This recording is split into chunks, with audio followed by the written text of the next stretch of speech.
So the other day I took some valuable time out of my very busy day to talk about the absolutely embarrassing, disgraceful situation that's been blowing up the internet, and that is the fact that the ATPT exists and not enough people are calling it out on its BS. So with that in mind, and because you guys seem to enjoy that video, we're going to continue the trend today by bullying Star Wars ships that I don't like. Some of these are ugly, some of these are logically bad, others just give me a bad vibe. It doesn't matter, they're all going to come under the gun today, at least in part 1. There's many parts of this video I could make. If you want to see more, make sure to like and let me know which ship I should include in round 2.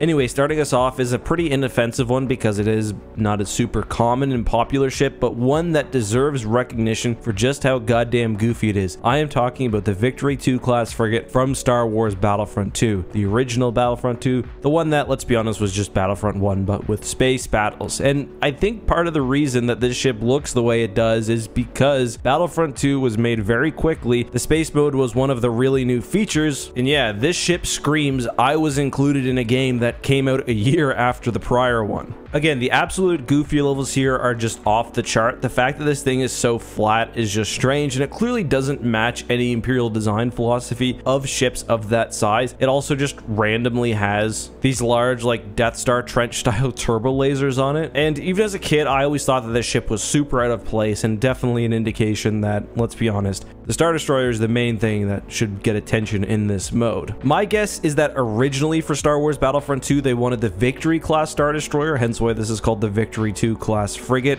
The Victory 2 also has fins on the Star Destroyer, but that ship ended up being too large or too difficult to model, so we got this crappy, boring thing.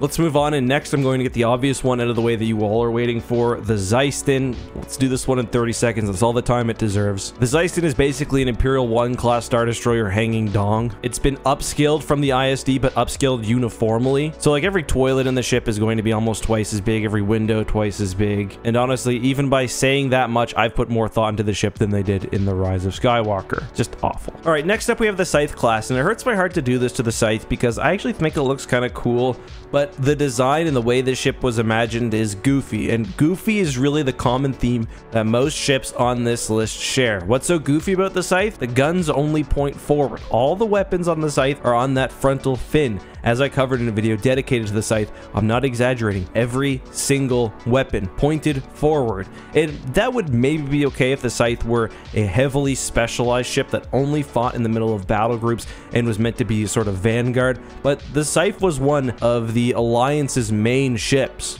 if not their main large vessel, and it's not great if you can defeat the main large vessel by sort of just walking off to the side. Sort of the same as we were talking about with the ATPT. If moving slightly out of the way is going to be a problem, then you've probably got some key design issues that you need to talk about. Maybe this one doesn't quite meet the criteria for this video because I don't actually hate this ship, but man is it ever a little bit goofy in design. Alright, next up we have Rogue Shadow, and I gotta give a shout out to Johnny on Twitter for pointing out this one to me. I actually forgot how much I hate this ship, but the Rogue Shadow is just, it's a mess. For one, not only does it have goofy wings, but it's got asymmetrically goofy wings. Asymmetry in Star Wars can look really cool, but the wings on the starboard side look like fingers doing air quotes. It also just generally has a sort of messy, bad, generic sci-fi look, at least in my opinion, and it's got another example of people design this ship without thinking that people have to see out of it to fly it. What's that yellow thing there? Is that some big gun that fires forward? Some laser beam? No, that's the cockpit. You can't see anything to your left or your right. You've got a little slit that you can see down. This is what it would look like to fly the Rogue Shadow. Why would you have the cockpit back there? I don't know. Like, you're giving up hull space having it back buried that far into the craft. Why not give yourself an extra corridor, move the cockpit up to the front, and then you can actually see things? Imagine trying to make a left-hand turn at a busy intersection with this thing. I genuinely understand why Starkiller was so angry, especially when this ship did have cooler designs available to it. I just briefly want to touch down on the TIE Raptor. This was another one submitted to me on Twitter. I'm going to be honest, I've got no idea what wings in Star Wars do. Sometimes the TIE ones are called solar panels or something. Maybe it's for flying an atmosphere. I don't know. The only thing I know is that if you're flying the TIE Raptor, it's got to be pretty emasculating.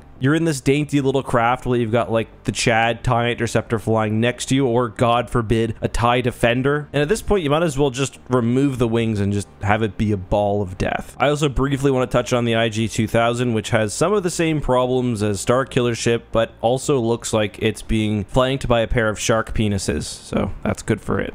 Another one that I hate purely based on the looks is probably my least favorite Star Wars ship at all time, just because it's so goddamn boring, and that is the Resistance Transport. I actually really like blocky Corellian looking ships. I like asymmetrical ships. I like ships that look like you could pick up a Lego block and make it really quickly. But this has got to be the most uninspiring design ever. The First Order Transport's not great, but at least that has sort of the D-Day looking lander vibes to it, which is nice. This thing looks like a harmonica, and I also think that the little fins it has really detracts from the boxy look. It's just overall a stupid ass ship. This is a ship that doesn't meet the basic EC ship test. Is this a toy I would have wanted to get as a kid? No, it's stupid. It sucks. I don't like it. And I want to know, that's what I'm focusing on a lot for this video. I did mention the Scythe, but that was kind of just one ship. Generally, a ship doesn't need to make a whole lot of sense for me to like it. Something like the Mantis from Jedi Fallen Order. Why does it have that giant rotating wing thing? I don't know, but it looks kind of cool, so that's good enough for me. I would have liked to get that as a Star Wars toy. Or somebody on Twitter posted the Lambda Shuttle. Does it really need wings if it's a spaceship? I don't know, but it looks really cool, and it looks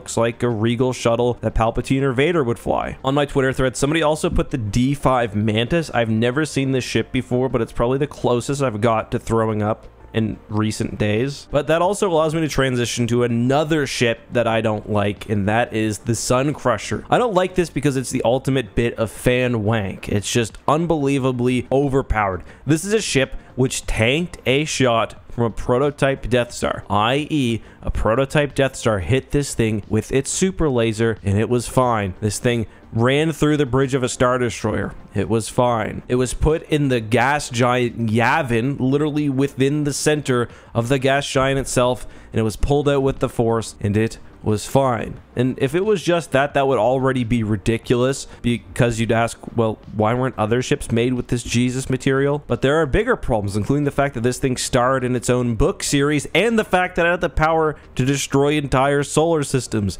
The Sun Crusher is the worst of the Star Wars Expanded Universe. It's absolutely ugly ass design too. It looks like an ice cream cone, I guess. And as somebody else in the comments of my Twitter thread posted, it was also piloted by Kip at his whiniest, so not a whole lot of fun there. Alright, next up I'm gonna piss off probably half of my hardcore ship fans here and go with the Xg1 Star Wing, which you'll probably know as the assault gunboat from Star Wars TIE Fighter. I don't like this thing because to me it just doesn't look Star Wars. I can think of about 10 other sci-fi franchises from the 80s or 90s that this would look great in, and Star Wars, even TIE Fighter, I don't think really fits. It doesn't meet Imperial design philosophy. These heavily missile-based starfighters don't really appear very often in Star Wars, and the focus on missiles over laser cannons might make sense from a practical point of view or within the lore, but I just don't really like it from an aesthetic point of view. I will say though, it is cool how it's somewhat a callback to the Lambda design. I like how the wings fold up. I think a more interesting version of this starfighter would be one where it's essentially a Lambda sized ship rather than a starfighter, and where it maintains the Lambda style wing deployment when in combat. That way it looks less like, say,